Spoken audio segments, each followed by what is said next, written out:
लक्ष्मीरूपेण संस्थिता नमस्तस्यै नमस्तस्यै नमस्तस्यै नमो नमः। हरे कृष्णा। प्यारे भक्तों, आज आप सभी श्रवण करेंगे माँ दुर्गा की 9 रूपों की संपूर्ण कथा। इन कथाओं को जो भी भक्त श्रद्धा भक्ति के साथ श्रवण करता है उसकी हर मनोकामना अवश्य ही पूर्ण हो जाती है। आइए बड़े ही श्रद्धा प्रसन्नचित मन से कथा को श्रवण करते हैं। आपसे हमारी निवेदन है, अगर कथा अच्छी लगे तो वीडियो को लाइक करें और हमारे चैनल पर पहली बार आए हैं तो चैनल को सब्सक्राइब करें और इस वीडियो को ज़्यादा से ज़्यादा शेयर करें। आइए श्रवण करते हैं कथा। नवरात्रि के प्रथम दिन माँ शैलपुत्री की व्रत कथा। इस दिन घट स्थापना होती है और माँ दुर्गा के शैलपुत्री स्वरूप की पूजा की जाती है। माता शैलपुत्री हिमालय की पुत्री है, इसलिए उन्हें सफेद रंग प्रिय है। साथ ही उन्हें गाय के घी से तैयार भोग लगाना शुभ माना जाता है। नवरात्रि के पहले दिन माँ शैलपुत्री की पूजा के बाद भोग में गाय के घी से बना हलवा, रबड़ी या मावा के लड्डू का भोग लगा सकते हैं।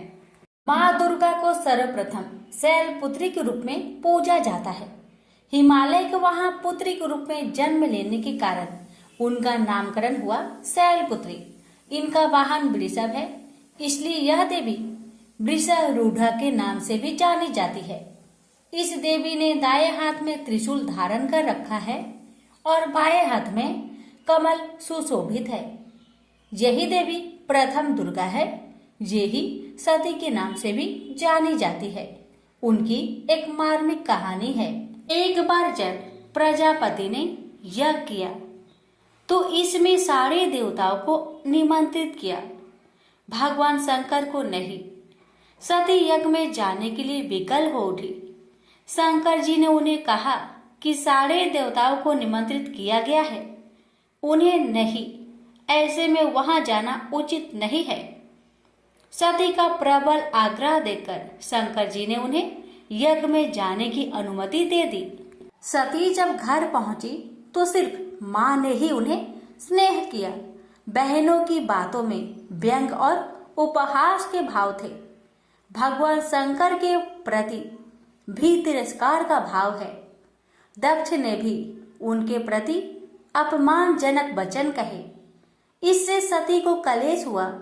वे अपने पति का यह अपमान न सह सकी। यज्ञ अग्नि द्वारा अपने को जलाकर भस्म कर लिया। इस दारुण दुख से व्यतीत होकर शंकर भगवान ने उस यज्ञ का विध्वंस करा दिया। यही सती अगले जन्म में शैलराज हिमालय की पुत्री के रूप में जन्मी और शैलपुत्री कहलाई। पार्वती और हेमवती भी इसी देवी के अन्य नाम है। शैलपुत्री का विवाह भी भगवान शंकर से हुआ। शैलपुत्री शिव जी की अर्धांगिनी बनी। इनका महत्व और शक्ति अनंत है। प्रेम से बोलिए शैलपुत्री माता की जय। अगले नवरात्रि के दूसरे दिन माँ ब्रह्मचारिणी की पूजा होती है। इस दिन शक्कर और पंचामृत का भोग माँ के समक्ष अर्पित कर सकते हैं। इसे उनका प्रिय भोग माना जाता है। माँ दुर्गा की 9 शक्ति का दूसरा स्वरूप ब्रह्मचारिणी का है। यह ब्रह्म का अर्थ तपस्या से है। माँ दुर्गा का यह स्वरूप भक्तों और सिद्धों को अनंत फल देने वाला है। इनकी उपासना से तप, त्याग, वैराग्य, सदाचार और संयम की वृद्धि होती है। ब्रह्मचारिणी का अर्थ तप की चारिणी यानी तप का आचरण करने वाली देवी का यह रूप पूर्ण ज्योतिर्मयी और अत्यंत भव्य है।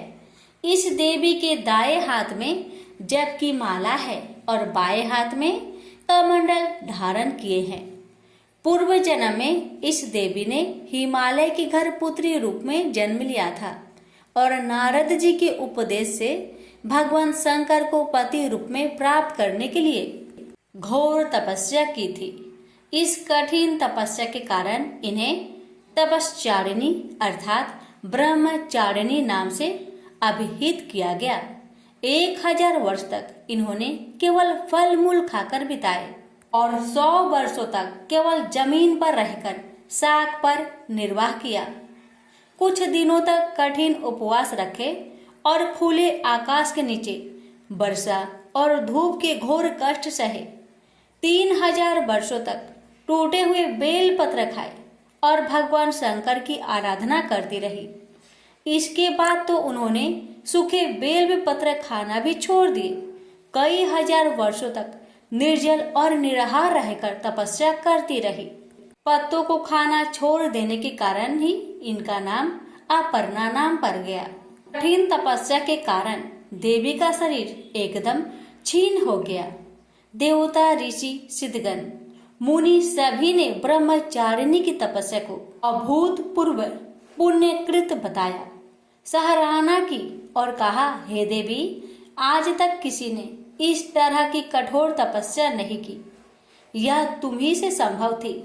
तुम्हारी मनोकामनाएं परिपूर्ण होगी और भगवान चंद्रमौली शिव जी तुम्हें पति रूप में प्राप्त होंगे। अब तपस्या छोड़कर घर लौट जाओ। जल्दी ही तुम्हारे पिता तुम्हें बुलाने आ रहे हैं। इस देवी की कथा का सार ये है कि जीवन की कठिन संघर्षों में भी मन विचलित नहीं होना चाहिए। माँ ब्रह्मचारिणी देवी की कृपा से सर्व सिद्धि प्राप्त होती है। दुर्गा पूजा के दूसरे दिन देवी के इसी स्वरूप की उपासना की जाती है। प्रेम से बोलिए ब्रह्मचारिणी देवी की जय। माँ दुर्गा के चंद्र घंटा स्वरूप की नवरात्रि के तीसरे दिन पूजा की जाती है। माता चंद्र घंटा को दूध से बनी मिठाइयाँ, खीर आदि का भोग लगाना शुभ माना जाता है। मान्यता है कि इस प्रसाद से माँ चंद्र घंटा अधिक प्रसन्न होती है। माँ दुर्गा की तीसरी शक्ति है चंद्र घंटा। नवरात्रि में तीसरे दिन इसी देवी की पूजा अर्चना की जाती है। देवी का यह स्वरूप परम शांतिदायक और कल्याणकारी है। इसलिए कहा जाता है कि हमें निरंतर उनके पवित्र विग्रह को ध्यान में रखकर साधना करना चाहिए। उनका ध्यान हमारे इस लोक और परलोक दोनों के लिए कल्याणकारी और सद्गति देने वाला है। इस देवी के मस्तक पर घंटे के आकार का आधा चंद्र है, इसलिए इस देवी को चंद्र घंटा कहा गया है। इनके शरीर का रंग सोने के समान बहुत चमकीला है। इस देवी की 10 हाथ है। वे खड्ग और अन्य अस्त्र शस्त्र से विभूषित है। सिंह पर सवार इस देवी की मुद्रा युद्ध के लिए उद्धत रहने की है। इनके घंटे से भयानक ध्वनि से अत्याचारी दानव, दैत्य और राक्षस कांपते हैं। नवरात्रि में तीसरे दिन इसी देवी का पूजा का महत्व है। इस देवी की कृपा से साधक को अलौकिक वस्तुओं के दर्शन होते हैं, दिव्य सुगंधियों का अनुभव होता है और कई तरह की ध्वनियां सुनाई देने लगती है। इस क्षणों में साधक को बहुत सावधान रहना चाहिए। इस देवी की आराधना से साधक में वीरता और निर्भयता के साथ ही सौम्यता और विनम्रता का विकास होता है। इसलिए हमें चाहिए कि मन, वचन और कर्म के साथ ही विहित विधान के अनुसार परिशुद्ध पवित्र करके चंद्र घंटा के शरणागत होकर उनकी उपासना आराधना करना चाहिए। इससे सारे कष्टों से मुक्त होकर सहज ही परम पद के अधिकारी बन सकते हैं। ये देवी कल्याणकारी है। प्रेम से बोलिए चंद्र घंटा माता की जय। नवरात्रि के चौथे दिन माँ कुष्मांडा की पूजा की जाती है। माता कुष्मांडा को मालपुए का भोग लगा सकते हैं। मालपुए का भोग माता को पसंद आएगा और प्रसाद स्वरूप सभी में वितरित करें। नवरात्रि के चौथे दिन देवी को कुष्मांडा के रूप में पूजा जाता है। अपनी मंद हल्की हंसी के द्वारा अंड यानी ब्रह्मांड को उत्पन्न करने के कारण इस देवी को कुष्मांडा नाम से अभिहित किया गया है। जब सृष्टि नहीं थी, चारों तरफ अंधकार ही अंधकार था, तब इस देवी ने अपने ईशत हास्य से ब्रह्मांड की रचना की थी। इसलिए इसे सृष्टि की आदि स्वरूपा या आदि शक्ति कहा गया है। इस देवी की 8 भुजाएं हैं, इसलिए अष्टभुजा कहलाई। इनके 7 हाथों में क्रमशः कमंडल, धनुष, बाण, कमल, पुष्प, अमृत पूर्ण कलश, चक्र तथा गदा है। 8वें हाथ में सभी सिद्धियों और निधियों को देने वाली जप माला है। इस देवी का वाहन सिंह है और इन्हें कुम्हरे की बलि प्रिय है। संस्कृति में कुम्हरे को कुष्मांड कहते हैं, इसलिए इस देवी को कुष्मांड कहते हैं। इस देवी का वास सूर्य मंडल के भीतर लोक में है। सूर्य लोक में रहने की शक्ति क्षमता केवल इन्हीं में है, इसलिए इनके शरीर की कांति और प्रभा सूर्य की भांति ही देवी प्रमाण है। इनके ही तेज से 10 दिशाएं आलोकित है। ब्रह्मांड की सभी वस्तुएं और प्राणियों में इन्हीं का तेज व्याप्त है। चंचल और पवित्र मन से नवरात्रि के चौथे दिन इस देवी की पूजा आराधना करना चाहिए। इससे भक्तों के रोगों और सुखों का नाश होता है तथा उसे आयु, यश, बल और आरोग्य प्राप्त होता है। ये देवी अल्प सेवा और भक्ति से ही प्रसन्न होकर आशीर्वाद देती हैं। सच्चे मन से पूजा करने वाले को सुगमता से परम पद प्राप्त होता है। विधि विधान से पूजा करने पर भक्त को कम समय में ही कृपा का सूक्ष्म भाव अनुभव होने लगता है। ये देवी आधियों व्याधियों से मुक्त करती है और उसे सुख, समृद्धि और उन्नति प्रदान करती है। अंततः इस देवी की उपासना में भक्तों को सदैव तत्पर रहना चाहिए। प्रेम से बोलिए कुष्मांडा मैया की जय। नवरात्रि के 5वें दिन दुर्गा माँ के पंचम स्वरूप माता स्कंद माता की पूजा की जाती है। माँ स्कंद माता को केले का भोग लगाया जाता है। मान्यता है कि माता को केले का भोग लगाने से सभी शारीरिक रोगों से मुक्ति मिलती है। पहाड़ों पर रहकर सांसारिक जीवों में नव चेतना का निर्माण करने वाली स्कंद माता नवरात्रि में 5वें दिन इस देवी की पूजा अर्चना की जाती है। कहते हैं कि इनकी कृपा से मूर्ख भी ज्ञानी हो जाता है। स्कंद कुमार कार्तिकेय की माता के कारण इन्हें स्कंद माता नाम से अभिहित किया गया है। इनके विग्रह में भगवान स्कंद बाल रूप में इनकी गोद में विराजित है। इस देवी की 4 भुजाएं हैं।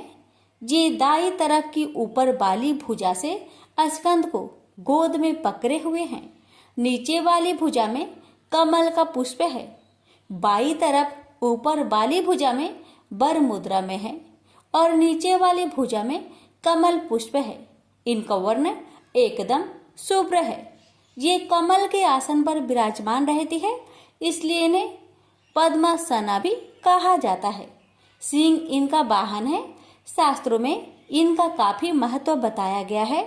इनकी उपासना से भक्त की सारी इच्छाएं पूरी हो जाती है। भक्त को मोक्ष मिलता है। सूर्य मंडल की आदि शास्त्री देवी होने के कारण इनका उपासक अलौकिक तेज और कांतिमय हो जाता है। अतः मन को एकाग्र रखकर और पवित्र रखकर इस देवी की आराधना करने वाले साधक या भक्त को भावसागर पार करने में कठिनाई नहीं आती। उनकी पूजा से मोक्ष का मार्ग सुलभ होता है। यह देवी विद्वानों और सेवकों को पैदा करने वाली शक्ति है, यानी चेतना का निर्माण करने वाली कहते हैं। कालिदास द्वारा रचित रघुवंशम महाकाव्य और मेघदूत रचनाएं स्कंद माता की कृपा से ही संभव हुई है। प्रेम से बोलिए स्कंद माता की जय। नवरात्रि में 6ठा दिन माता कात्यायनी की पूजा की जाती है। माता कात्यायनी को भोग में लौकी, मीठे पानिया शहद चढ़ाया जा सकता है। इनकी उपासना और आराधना से भक्तों को बड़ी आसानी से अर्थ, धर्म, काम और मोक्ष चारों फलों की प्राप्ति होती है। उसके रोग, शोक, संताप और भय नष्ट हो जाते हैं। जन्मों के समस्त पाप भी नष्ट हो जाते हैं। इस देवी को नवरात्रि में 6ठे दिन पूजा जाता है। कात्याय गोत्र में विश्व प्रसिद्ध महर्षि कात्यायन ने भगवती परम्बा की उपासना की, कठिन तपस्या की। उनकी इच्छा थी उन्हें पुत्री प्राप्त हो। माँ भगवती ने उनके घर पुत्री रूप में जन्म लिया, इसलिए यह देवी कात्यायनी कहलाई। इनका गुण शोध कार्य है, इसलिए इस वैज्ञानिक युग में कात्यायनी का महत्व सर्वाधिक हो जाता है। इनकी कृपा से ही सारे कार्य पूरे जो हो जाते हैं। ये वैद्यनाथ नामक स्थान पर प्रकट होकर पूजी गई माँ कात्यायनी अमोघ फलदायिनी है। भगवान कृष्ण को पति रूप में पाने के लिए ब्रज की गोपियों ने इन्हीं की पूजा की थी। यह पूजा कालिंदी यमुना के तट पर की गई थी, इसलिए ये ब्रज मंडल की आदि शास्त्री देवी के रूप में प्रतिष्ठित है। इनका स्वरूप अत्यंत भव्य और दिव्य है। ये स्वर्ण के समान चमकीली है और भावस्वर है। इनकी 4 भुजाएं हैं।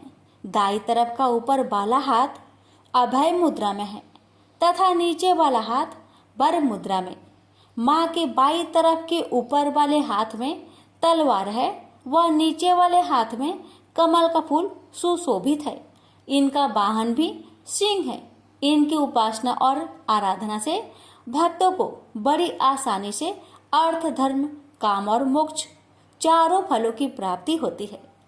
भक्तों के रोग, शोक, संताप और भय नष्ट हो जाते हैं। जन्मों के समस्त पाप भी नष्ट हो जाते हैं। इसलिए कहा जाता है कि इस देवी का उपासना करने से परम पद की प्राप्ति होती है। प्रेम से बोलिए माँ कात्यायनी की जय। माता कालरात्रि की पूजा नवरात्रि के 7वें दिन की जाती है। माँ कालरात्रि शत्रुओं का नाश करने वाली होती है। माँ कालरात्रि को गुड़ से निमित्त भोग लगाना चाहिए। देवी कालरात्रि माँ दुर्गा का 7वां रूप है।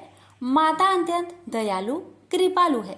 यह देवी सर्वत्र विजय दिलाने वाली, मन एवं मस्तिष्क के समस्त विकारों को दूर करने वाली है। यह माँ दुर्गा की 7वीं शक्ति तथा कालरात्रि के नाम से जानी जाती है, अर्थात जिनके शरीर का रंग घने अंधकार की तरह एकदम काला है। नाम से ही जाहिर है कि इनका रूप भयानक है। सिर के बाल बिखरे हुए हैं और गले में विद्युत की तरह चमकने वाली माला है। अंधकारमयी स्थितियों का विनाश करने वाली शक्ति है कालरात्रि। काल से भी रक्षा करने वाली यह शक्ति है। यह देवी के 3 नेत्र है। ये तीनों ही नेत्र ब्रह्मांड के समान गोल है। इनकी सांसों से अग्नि निकलती रहती है। ये गंधर्व की सवारी करती है। ऊपर उठे हुए दाहिने हाथ की वर मुद्रा भक्तों को वर देती है। दाहिनी तरफ का नीचे वाला हाथ अभय मुद्रा में है, यानी भक्तों हमेशा निडर निर्भय रहो। बाएं तरफ के ऊपर वाले हाथ में लोहे का कांटा तथा नीचे वाले हाथ में खड़ग है। इनका रूप भले ही भयंकर हो, लेकिन ये सदैव फल देने वाली माँ है, इसलिए ये सुकंभरी कहलाए, अर्थात इनसे भक्तों को किसी भी प्रकार से भयभीत या आतंकित होने की कतई आवश्यकता नहीं। उनके साक्षात्कार से भक्त पुण्य का भागी बनता है। कालरात्रि की उपासना करने से ब्रह्मांड की सारी सिद्धियों के दरवाजे खुलने लगते हैं और तमाम असुरी शक्तियां उनके नाम के उच्चारण से ही भयभीत होकर दूर भागने लगती है। इसलिए दानव, दैत्य, राक्षस और भूत प्रेत उनके स्मरण से ही भाग जाते हैं। ये ग्रह बाधाओं को भी दूर करती है और अग्नि, जल, जंतु, शत्रु और रात्रि भय दूर हो जाते हैं। इनकी कृपा से भक्त हर तरह के भय से मुक्त हो जाता है। प्रेम से बोलिए कालरात्रि माता की जय। माता दुर्गा के महागौरी स्वरूप की नवरात्रि के 8वें दिन पूजा की जाती है। माता महागौरी को नारियल का भोग प्रसाद में अर्पित करें। माँ को नारियल का गोला चढ़ाए या फिर नारियल से बनी मिठाई व लड्डू अर्पित करें। रात्रि में 8वें दिन महागौरी शक्ति की पूजा की जाती है। नाम से प्रकट है कि इनका रूप पूर्णतः गौर वर्ण है। इनकी उपमा शंख, चंद्र और कुंद के फूल से दी गई है। अष्टवर्षा भवेत गौरी, यानी इनकी आयु 8 साल की मानी गई है। इनके सभी आभूषण और वस्त्र सफेद है, इसलिए उन्हें पीतांबर धरा कहा गया है। 4 भुजाएं हैं और वाहन वृषभ है, इसलिए वृषारूढ़ भी कहा गया है इनको। इनके ऊपर वाला दाहिना हाथ अभय मुद्रा में है तथा नीचे वाला हाथ त्रिशूल धारण किया हुआ है। ऊपर वाले बाएं हाथ में डमरू धारण कर रखा है और नीचे वाले हाथ में वर मुद्रा है। इनकी पूरी मुद्रा बहुत शांत है। पति रूप में शिव को प्राप्त करने के लिए मां गौरी ने कठिन तपस्या की थी। इसी वजह से इनका शरीर काला पड़ गया, लेकिन तपस्या से परेशान होकर भगवान शिव ने इनके शरीर को गंगा के पवित्र जल से धोकर कांतिमयी बना दिया।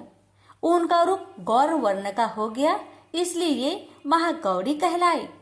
ये अमोघ फलदायिनी है और इनकी पूजा से भक्तों के तमाम कलमश धुल जाते हैं। पूर्व संचित पाप भी नष्ट हो जाते हैं। महागौरी का पूजन अर्चन उपासना आराधना कल्याणकारी है। इनकी कृपा से अलौकिक सिद्धियां भी प्राप्त होती है। प्रेम से बोलिए महागौरी की जय। नवरात्रि के 9वें दिन माता सिद्धिदात्री की उपासना की जाती है। नवमी को कन्या पूजन होता है। इस दिन माँ सिद्धिदात्री को हलवा पूरी खीर या चना मसाला का भोग अर्पित करके कन्या पूजन किया जाता है। माँ दुर्गा जी के 9वां शक्ति का नाम सिद्धिदात्री है। ये सभी प्रकार की सिद्धियों को देने वाली है। नवरात्रि पूजन के 9वें दिन इनकी उपासना की जाती है। इस दिन शास्त्रीय विधि विधान और पूर्ण निष्ठा के साथ साधना करने वाले साधक को सभी सिद्धियों की प्राप्ति हो जाती है। सृष्टि में कुछ भी उसके लिए आगम्य नहीं रह जाता। ब्रह्मांड पर पूर्ण विजय प्राप्त करने के सामर्थ्य उसमें आ जाती है। मार्कंडेय पुराण के अनुसार अनिमा महिमा गरिमा लघिमा प्राप्ति परकाम्य ईशित्व और वशिष्ठत्व ये 8 सिद्धियां होती है। ब्रह्म वैवर्त पुराण के श्री कृष्ण जन्म खंड में यह संख्या 18 बताई गई है।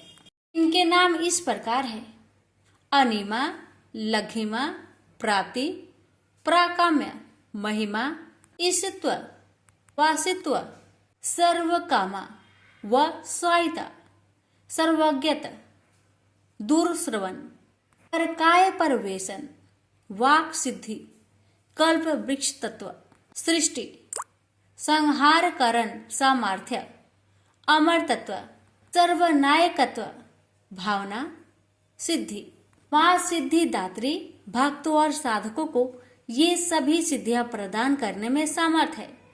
देवी पुराण के अनुसार भगवान शिव ने इनकी कृपा से ही इन सिद्धियों को प्राप्त किया था। इनकी अनुकंपा से ही भगवान शिव का आधा शरीर देवी का हुआ था। इसी कारण वे लोक में अर्धनारीश्वर नाम से प्रसिद्ध हुए। माँ सिद्धिदात्री 4 भुजाओं वाली है। इनका वाहन सिंह है। कमल पुष्प पर भी आसीन होती है। इनकी दाहिने तरफ के नीचे वाले हाथ में कमल पुष्प है।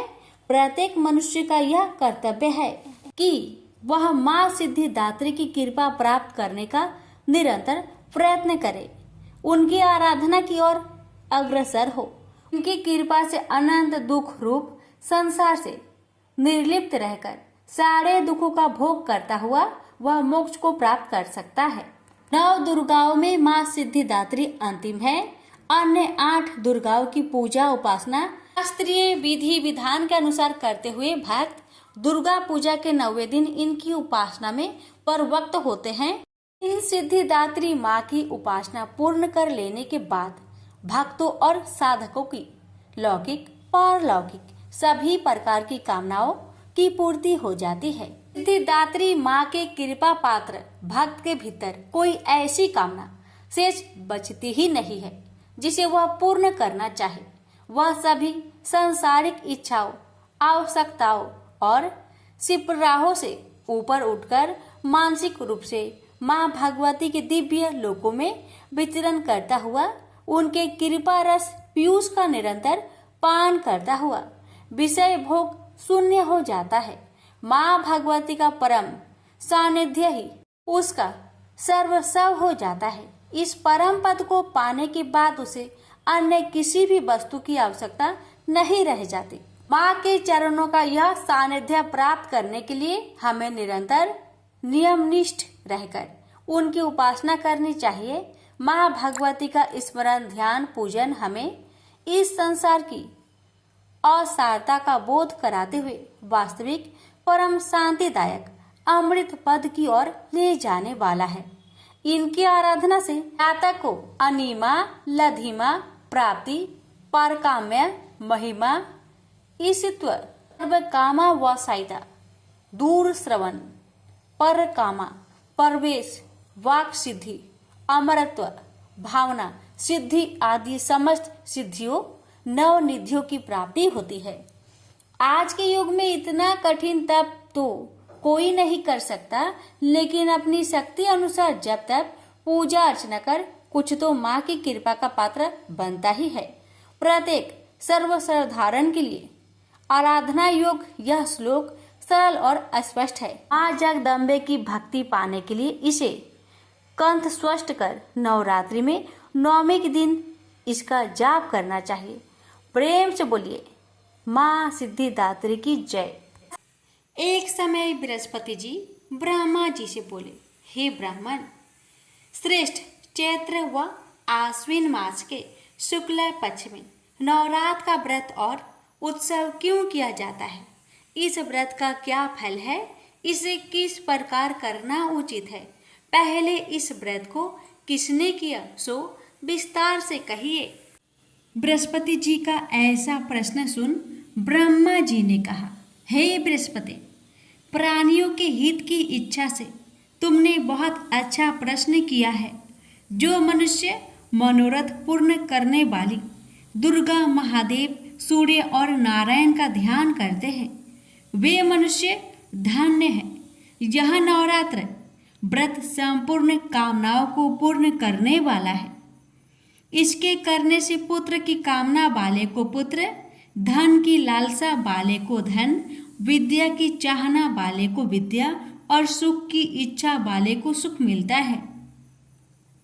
इस व्रत को करने से रोगी मनुष्य का रोग दूर हो जाता है, मनुष्य की संपूर्ण विपत्तियां दूर हो जाती है और घर में समृद्धि की वृद्धि होती है। बांध्या को पुत्र प्राप्त होता है, समस्त पापों से छुटकारा मिल जाता है और मन का मनोरथ सिद्ध हो जाता है। जो मनुष्य इस नवरात्र व्रत को नहीं करता वह अनेक दुखों को भोगता है और कष्ट व रोग से पीड़ित हो अंगहीनता को प्राप्त होता है।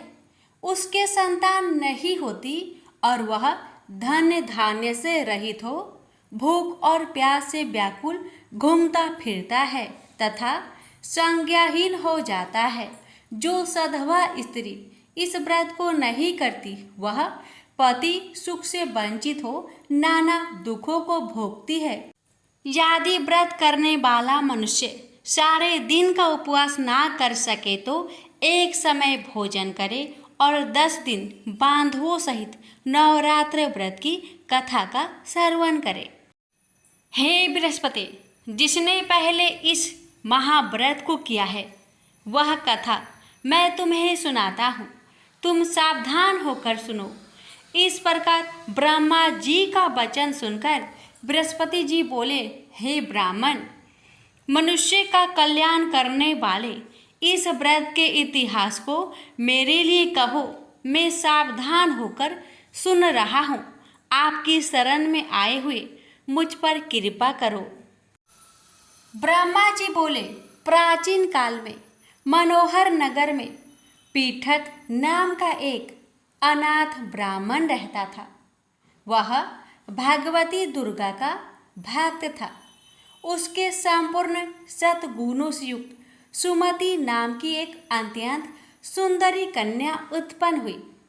वह कन्या सुमति अपने पिता के घर बाल्यकाल में अपनी सहेलियों के साथ कीड़ा करती हुई इस प्रकार बढ़ने लगी जैसे शुक्ल पक्ष में चंद्रमा की कला बढ़ती है। उसका पिता प्रतिदिन जब दुर्गा की पूजा करके होम किया करता, वह उस समय नियम से वहां उपस्थित रहती।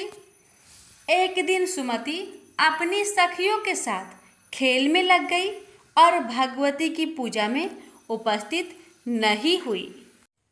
उसके पिता को पुत्री की ऐसी असावधानी देखकर क्रोध आया और वह पुत्री से कहने लगा, अरे दुष्ट पुत्री, आज तूने भगवती का पूजन नहीं किया, इस कारण मैं किसी कुष्ठ रोगी या दरिद्र मनुष्य के साथ तेरा विवाह करूंगा।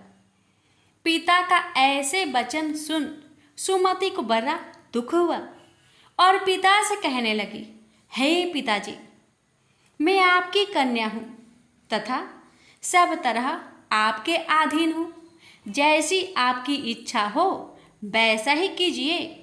राजा से, कुष्ठी से, दरिद्र से अथवा जिसके साथ आप चाहो मेरा विवाह कर दो, पर होगा वही जो मेरे भाग्य में लिखा है। मेरा तो अटल विश्वास है, जैसा कर्म करता है उसको कर्मों के अनुसार वैसा ही फल प्राप्त होता है, क्योंकि कर्म करना मनुष्य के अधीन है पर फल देना ईश्वर के अधीन है। जैसे अग्नि में पड़ने से तृणादि उसको अधिक प्रदीप्त कर देते हैं, इस प्रकार कन्या के निर्भयता से कहे हुए वचन सुन उस ब्राह्मण ने क्रोधित हो अपनी कन्या का विवाह एक कुष्ठी के साथ कर दिया और अत्यंत क्रोधित हो पुत्री से कहने लगा, हे पुत्री, अपने कर्म का फल भोगो। देखो, भाग्य के भरोसे रहकर क्या करती हो। पिता के ऐसे कटु वचनों को सुन सुमति मन में विचार करने लगी, अहो, मेरा बड़ा दुर्भाग्य है जिससे मुझे ऐसा पति मिला। इस तरह अपने दुख का विचार करती हुई वह कन्या अपने पति के साथ वन में चली गई और डरावने कोसायुक्त उस निर्जन वन में उन्होंने वह रात बड़े कष्ट से व्यतीत की। उस गरीब बालिका की ऐसी दशा देख देवी भागवती ने पूर्व पुण्य के प्रभाव से प्रकट हो सुमति से कहा, हे दीन ब्राह्मणी, मैं तुझसे प्रसन्न हूँ, तू जो चाहो सो वरदान मांग सकती हो। भगवती दुर्गा का यह वचन सुन ब्राह्मणी ने कहा, आप कौन हैं, वह सब मुझसे कहिए। ब्राह्मणी का ऐसा वचन सुन देवी ने कहा कि मैं आदि शक्ति भगवती हूँ और मैं ही ब्रह्म विद्या व सरस्वती हूँ। प्रसन्न होने पर मैं प्राणियों का दुख दूर कर उनको सुख प्रदान करती हूँ। हे ब्राह्मणी, मैं तुझ पर तेरे पूर्व जन्म के पुण्य के प्रभाव से प्रसन्न हूँ। तुम्हारे पूर्व जन्म का वृत्तांत सुनाती हूँ, सुनो।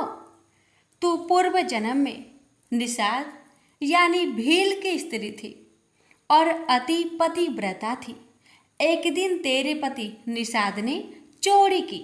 चोरी करने के कारण तुम दोनों को सिपाहियों ने पकड़ लिया और ले जाकर जेल खाने में कैद कर दिया।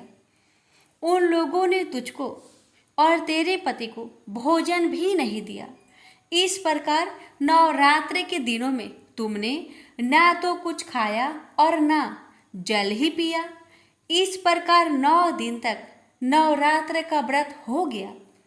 हे ब्राह्मणी, उन दिनों में जो व्रत हुआ, इस व्रत के प्रभाव से प्रसन्न होकर मैं तुझे मनोवांछित वर देती हूँ। तुम्हारी जो इच्छा हो सो मांगो। इस प्रकार माँ दुर्गा के वचन सुन ब्राह्मणी बोली, अगर आप मुझ पर प्रसन्न है तो हे दुर्गे, मैं आपको प्रणाम करती हूँ। कृपा करके मेरे पति का कोढ़ दूर करे। देवी ने कहा, उन दिनों तुमने जो व्रत किया था, उस व्रत का एक दिन का पुण्य पति का कोढ़ दूर करने के लिए अर्पण करो। उस पुण्य के प्रभाव से तेरा पति कोढ़ से मुक्त हो जाएगा। ब्रह्मा जी बोले, इस प्रकार देवी के वचन सुन वह ब्राह्मणी बहुत प्रसन्न हुई और पति को निरोग करने की इच्छा से जब उसने तथास्तु ऐसा वचन कहा, तब उसके पति का शरीर भगवती दुर्गा की कृपा से कुष्ठ रोगों से रहित हो अति कांतिवान हो गया। वह ब्राह्मणी पति की मनोहर देह को देख देवी की स्तुति करने लगी। हे दुर्गे, आप दुर्गति को दूर करने वाली, तीनों लोकों का संताप हरने वाली, समस्त दुखों को दूर करने वाली, रोगी मनुष्य को निरोग करने वाली, प्रसन्न हो मनोवांछित वर देने वाली और दुष्टों का नाश करने वाली जगत की माता हो। हे अम्बे, मुझ निरपराध अबला को मेरे पिता ने कुष्ठी मनुष्य के साथ विवाह कर घर से निकाल दिया।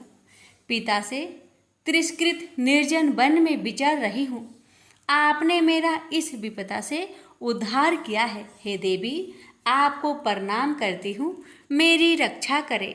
ब्रह्मा जी बोले, हे बृहस्पति, उस ब्राह्मणी की ऐसी स्तुति सुन देवी बहुत प्रसन्न हुई और ब्राह्मणी से कहा, हे ब्राह्मणी, तेरे उदालय नामक अति बुद्धिमान, धनवान, कीर्तिवान और जितेंद्रिय पुत्र शीघ्र उत्पन्न होगा।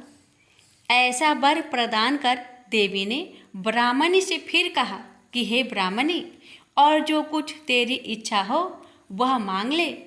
भगवती दुर्गा का ऐसे वचन सुन सुमति ने कहा कि हे भगवती दुर्गे, अगर आप मुझ पर प्रसन्न हैं तो कृपा कर मुझे नवरात्र व्रत की विधि और उसके फल का विस्तार से वर्णन कीजिए। इस प्रकार ब्राह्मणी के वचन सुन माँ दुर्गा ने कहा, हे ब्राह्मणी, मैं तुम्हें संपूर्ण पापों को दूर करने वाले नवरात्र व्रत की विधि बतलाती हूँ, जिसको सुनने से मोक्ष की प्राप्ति होती है। आश्विन मास के शुक्ल पक्ष की प्रतिपदा से लेकर 9 दिन तक विधि पूर्वक व्रत करे। यदि दिन भर का व्रत न कर सके तो एक समय भोजन करे। विद्वान ब्राह्मणों से पूछकर घट स्थापन करे और वाटिका बनाकर उसको प्रतिदिन जल से सींचे। महाकाली, महालक्ष्मी और महासरस्वती देवी की मूर्तियां स्थापित कर उनकी नित्य विधि सहित पूजा करे और पुष्पों से विधि पूर्वक अर्घ्य दे। बिजोरा के फल से अर्घ्य देने से रूप की प्राप्ति होती है। जाय फल से अर्घ्य देने से कृति, दाख से अर्घ्य देने से कार्य की सिद्धि होती है। आंवले से अर्घ्य देने से सुख की प्राप्ति और केले से अर्घ्य देने से आभूषणों की प्राप्ति होती है। इस प्रकार पुष्पों व फलों से अर्घ्य देकर व्रत समाप्त होने पर 9वें दिन यथा विधि हवन करें। खांड, घी, गेहूँ, शहद, जौ, तिल, बिल्व, नारियल, दाख और कदम्ब आदि से हवन करें। गेहूं से होम करने से लक्ष्मी की प्राप्ति होती है। खीर एवं चंपा के पुष्पों से धन और बेल पत्तों से तेज व सुख की प्राप्ति होती है। आंवले से कृति की और केले से पुत्र की, कमल से राज सम्मान की और दाखों से संपदा की प्राप्ति होती है। खांड, घी, नारियल, शहद, जौ और तिल तथा फलों से होम करने से मनोवांछित वस्तु की प्राप्ति होती है। व्रत करने वाला मनुष्य इस विधान से होम कर आचार्य को अत्यंत नम्रता के साथ प्रणाम करे और यज्ञ की सिद्धि के लिए उसे दक्षिणा दे। इस प्रकार बताई हुई विधि के अनुसार जो व्यक्ति व्रत करता है उसके सब मनोरथ सिद्ध होते हैं। इसमें तनिक भी संदेह नहीं है। इन 9 दिनों में जो कुछ दान आदि किया जाता है उसका करोड़ों गुना फल मिलता है। इस नवरात्र व्रत करने से अश्वमेध यज्ञ का फल मिलता है। हे ब्राह्मणी, इस संपूर्ण कामनाओं को पूर्ण करने वाले उत्तम व्रत को तीर्थ मंदिर अथवा घर में विधि के अनुसार करें। ब्रह्मा जी बोले, हे बृहस्पति, इस प्रकार ब्राह्मणी को व्रत की विधि और फल बताकर देवी अंतर्ध्यान हो गई। जो मनुष्य या स्त्री इस व्रत को भक्ति पूर्वक करता है वह इस लोक में सुख प्राप्त कर अंत में दुर्लभ मोक्ष को प्राप्त होता है। हे बृहस्पति, यह इस दुर्लभ व्रत का महात्म्य है जो मैंने तुम्हें बतलाया।